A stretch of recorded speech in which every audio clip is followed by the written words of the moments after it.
ಗಣಿನಾಡಲ್ಲಿ ಸದ್ದು ಮಾಡಿದ್ದ ಬಾಣಂತಿಯರ ಸಾವಿನ ಪ್ರಕರಣ ಕರುನಾಡಿನಾದ್ಯಂತ ಸಂಚಲನ ಸೃಷ್ಟಿಸಿದೆ.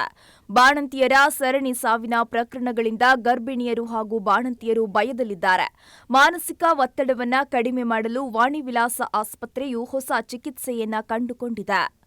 ರಾಜ್ಯದಲ್ಲಿ ಬಾಣಂತಿಯರ ಸರಣಿ ಸಾವಿನ ಪ್ರಕರಣಗಳಿಂದ ಗರ್ಭಿಣಿಯರು ಬಾಣಂತಿಯರು ಭಯದಲ್ಲಿದ್ದಾರೆ.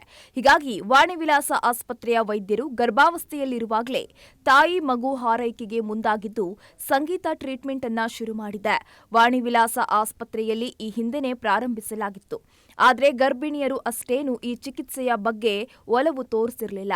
ಆದರೆ ಬಾಣಂತಿಯರ ಸರಣಿ ಸಾವಿನ ಪ್ರಕರಣಗಳ ಬಳಿಕ ಇತರೆ ಆರೋಗ್ಯ ಸಮಸ್ಯೆಗಳಿಂದ ಬಳಲುತ್ತಿರುವ ಗರ್ಭಿಣಿಯರು ಮಾನಸಿಕ ಒತ್ತಡವನ್ನು ಕಡಿಮೆ ಮಾಡಲು ವಾರಕ್ಕೊಮ್ಮೆ ಸಂಗೀತ ಚಿಕಿತ್ಸೆಗೆ ಬರ್ತಿದ್ದಾರೆ. ಇಲ್ಲಿ ಪ್ರಸಾರವಾಗುವ ಮ್ಯೂಸಿಕ್ ಅನ್ನ ನಿಮಾನ್ಸ್ ಆಸ್ಪತ್ರೆಯ ಮಾನಸಿಕ ತಜ್ಞರು ಸಿದ್ಧಪಡಿಸಿದ್ದು, ಈ ಮ್ಯೂಸಿಕ್ ಅನ್ನ ಗರ್ಭಿಣಿಯರಿಗೆ ಕೇಳಿಸಲಾಗ್ತಿದೆ. ಆಸ್ಪತ್ರೆಯಲ್ಲಿ ಮ್ಯೂಸಿಕ್ ಅನ್ನ ಕೇಳುತ್ತಾ ವೈದ್ಯರಿಂದ ಒಂದಿಷ್ಟು ಸಲಹೆಗಳನ್ನ ಪಡೆದು ಮನೆಯಲ್ಲಿಯೂ ಈ ಮ್ಯೂಸಿಕ್ ಕೇಳಲು ಮುಂದಾಗಿದ್ದಾರೆ. ಆಂಟಿನೇಟಲ್ ಮದರ್ಸ್ ನಾವು ಇಲ್ಲಿ ಮ್ಯೂಸಿಕ್ ಥೆರಪಿ ಕೊಡ್ತೀವಿ. ಈ ಮ್ಯೂಸಿಕ್ ಥೆರಪಿ ಕೊಡೋದು ಉದ್ದೇಶ ಏನಂದರೆ, ಈಗ ಆಗಿನ ಕಾಲದಲ್ಲಿ ಈ ಮನೆಯಲ್ಲಿ ತುಂಬ ಸ್ಟ್ರೆಸ್ಸು ಎಲ್ಲ ಇರುತ್ತೆ.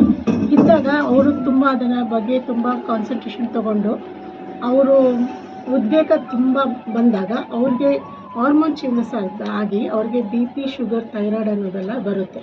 ಆ ಥರ ಬರ್ಕೂಡ್ದು ಮಗು ಚೆನ್ನಾಗಿ ಬೆಳಿಬೇಕು ಹೊಟ್ಟೆನಲ್ಲಿ. ಮತ್ತು ಅವರು ತಾಯಿ ಏನು ಮನದಲ್ಲಿ ನೆನೆಸ್ಕೊಳ್ತಾರೋ ಅದೇ ರೀತಿಯೇ ಮಗುನು ಹುಟ್ಟುತ್ತೆ. ಗರ್ಭದಲ್ಲಿರೋ ಮಗುನು ಅದನ್ನು ಲಿಸನ್ ಮಾಡುತ್ತೆ. ಲಿಸನ್ ಮಾಡಿದಾಗ ಅವ್ರು ಫುಲ್ ಪ್ರಶಾಂತವಾಗ್ತಾರೆ. ಪ್ರಶಾಂತವಾದಾಗ ಅವ್ರಿಗೆ ಯಾವುದೇ ರೀತಿ ಈ ಥರ BP, ಶುಗರ್, ಥೈರಾಯ್ಡ್ ಅನ್ನೋದು ಬರೋದು ಸಾಧ್ಯತೆ ಕಡಿಮೆ ಇರುತ್ತೆ.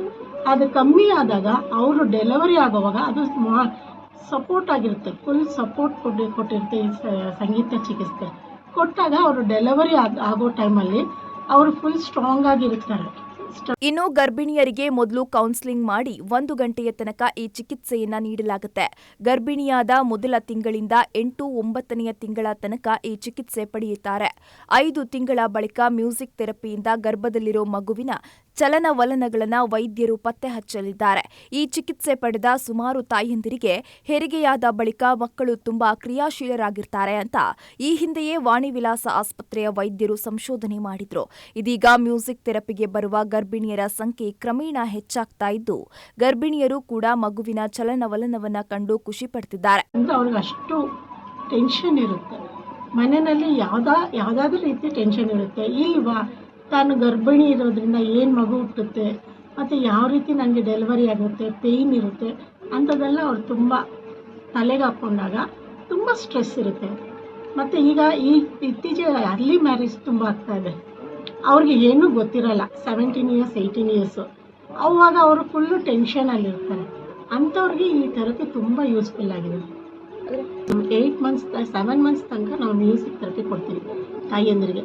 8 ಮಂತ್ ಆದಮೇಲೆ ಮಗುದು ಹಾರ್ಟ್ ಬೀಟ್ ನೋಡಿಬಿಟ್ಟು ಅದೇ ಫಸ್ಟು ಥೆರಪಿ ಹಾರ್ಟ್ ಬೀಟ್ ನೋಡಿ ಆಮೇಲೆ ಥೆರಪಿ ಕೊಟ್ಟು ಎಗೇನ್ ಹಾರ್ಟ್ ಬೀಟ್ ನೋಡಿದಾಗ ತುಂಬ ವೇರಿಯೇಷನ್ ಇರುತ್ತೆ. ಫಸ್ಟ್ ಮಗು ಓಡಾಡಿರಲ್ಲ, ಥೆರಪಿ ಕೊಟ್ಟಮೇಲೆ ತುಂಬ ಚೆನ್ನಾಗಿ ಮೂವ್ ಆಗಿರುತ್ತೆ. ಆ ಥರ ಎಲ್ಲ ಇರುತ್ತೆ. ಅದು ಈ ಸೆಂಟರಲ್ಲಿ ತಗೊಳ್ಬೇಕಾ ಅಥವಾ ಮನೆಗಳಲ್ಲೂ ಕೂಡ? ಆ್ಯಕ್ಚುಲಿ ಮಂತ್ಲಿ ಒನ್ಸ್ ಇವರು ಚೆಕಪ್ ಬಂದಾಗ ಇಲ್ಲಿಗೆ ಬರ್ತಾರೆ ತಾಯಂದಿರು.